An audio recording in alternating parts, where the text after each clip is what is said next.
নমস্কার বন্ধুরা, আমাদের সবাইকে আমার আহারে বাহারে পরিবারে স্বাগত জানাই। বন্ধুরা, আজকে আমি একটা খুব পুরনো রেসিপি বানাতে যাচ্ছি। আজকে আমি বানাবো ঝিঙের জলবড়ার ঝাল। তো বন্ধুরা, দেখে নাও এই রেসিপিটি বানাতে আমার কি কি লাগছে আর কি করে বানাচ্ছি, পুরোটাই তোমাদেরকে আমি আজকে দেখাবো। তবে একটাই অনুরোধ রইল, ভিডিওটা কিন্তু একটুও স্কিপ করো না, প্রথম থেকে লাস্ট পর্যন্ত দেখো। গ্যাসটা অন করে আমি এখানে কড়া বসিয়ে দিয়ে দিয়েছি। কড়ার মধ্যে দিয়ে দিচ্ছি সাদা তেল। তবে এখানে সাদা তেলের পরিবর্তে আপনারা সর্ষের তেলের ব্যবহারও করতে পারেন। দেখুন, ডালটা খুব ভালোভাবে বেটে নিয়েছি। এবার এটাকে আমি একটু ভালো করে ফেটিয়ে নেব। তেলের মধ্যে দিয়ে দিচ্ছি আমি 1 চামচ মতো কালো জিরে, দিয়ে দিচ্ছি একটা তেজপাতা, দিয়ে দিলাম একটা শুকনো লঙ্কা, আর দিয়ে দিলাম অল্প একটু হিং। নিরামিষ রান্নাতে কিন্তু হিংটা যদি তেলের মধ্যে দেওয়া যায় তাহলে কিন্তু খুব ভালো একটা গন্ধ ছাড়ে, আর স্বাদটাও ভীষণ ভালো হয়। ভালো করে আমি জল দিয়ে ধুয়ে রেখেছি ঝিঙেটাকে আমি একটু পাতলা পাতলা করে কেটে নিয়েছি। এবার আমি এই ঝিঙেগুলো দিয়ে দেব তেলের মধ্যে।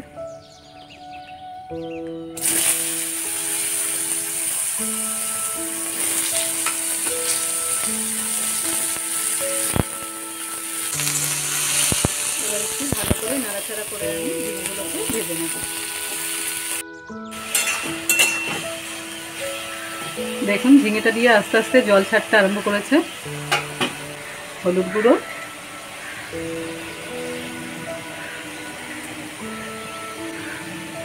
দিয়ে দিচ্ছি অল্প পরিমাণে লঙ্কা গুঁড়ো,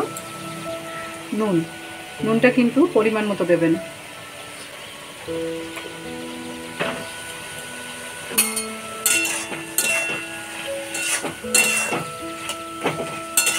এবার আমি এটাকে একটু ঢাকা দিয়ে রাখবো।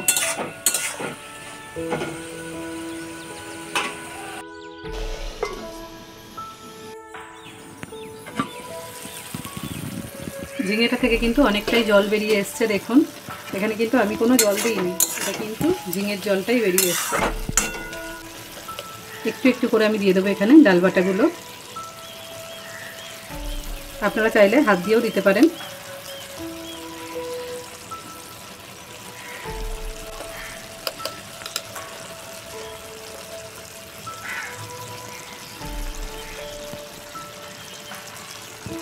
এই ঝিঙের জলের সঙ্গেই কিন্তু ডাল বাটাগুলো সিদ্ধ হবে।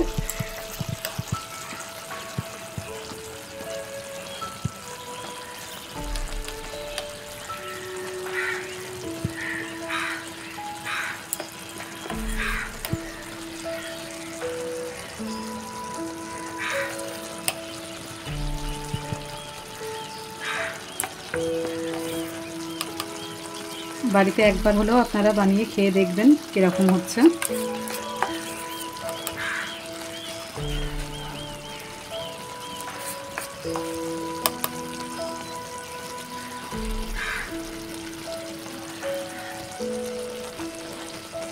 আবারও আমি একটু ঢাকা দিয়ে রেখে দেব। এবার আমি ঢাকনাটা খুলছি। এবার এই বড়াগুলোকে আমি একটু চামচ দিয়ে হালকা করে উল্টে দেব। দেখুন, বড়াগুলো কিন্তু সিদ্ধ হয়ে গেছে।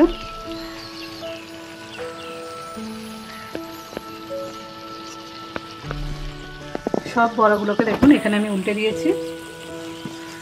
এখানে 1 চামচ মতো কালো সর্ষে আমি বেটে নিয়েছি। আমি এখানে কালো সর্ষে নিয়েছি, আপনারা চাইলে সাদা সর্ষেও নিতে পারেন।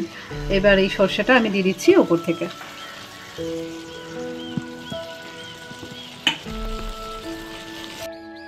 একটু আমি তলার থেকে নেড়ে দিচ্ছি সর্ষেটা দিয়ে।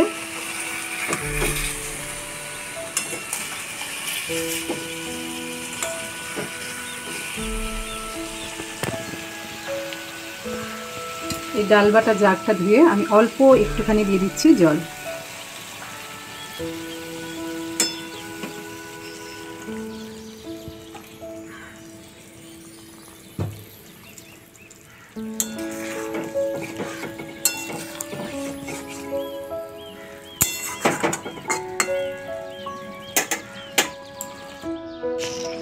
এখানে আমি দিয়ে দিচ্ছি অল্প পরিমাণে একটু চিনি, যেহেতু একটু নিরামিষ, একটু মিষ্টি না হলে কিন্তু ভালো লাগবে না খেতে।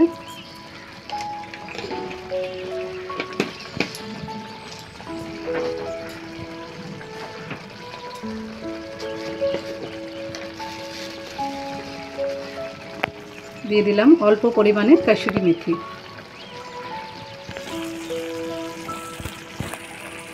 দিয়ে এটা আমি একটু ঢাকা দিয়ে রাখছি 5 মিনিট মতো।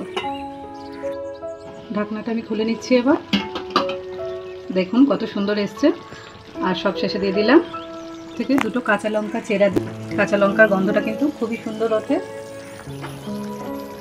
আর অল্প পরিমাণে আমি একটু সর্ষের তেল ওপর থেকে ছড়িয়ে দিচ্ছি। তো বন্ধুরা, আজকে আমার রেসিপিটি তোমাদের কেমন লাগলো সেটা আমাকে কমেন্টে অবশ্যই জানিও। ভালো লাগলে লাইক ও শেয়ার করো। আর নতুন বন্ধুরা আমার চ্যানেলটিকে সাবস্ক্রাইব করে নিও। সবাই ভালো থেকো, সুস্থ থেকো। আর আমার রেসিপি দেখে তোমরা কিন্তু বাড়িতে অবশ্যই একবার হলো বানিয়ে খেয়ে দেখে আমাকে কমেন্টে অবশ্যই জানিও। তোমাদের কমেন্ট পেলে আমি আরও নতুন নতুন রান্নার ভিডিও তোমাদের দেখাতে উৎসাহ পাই।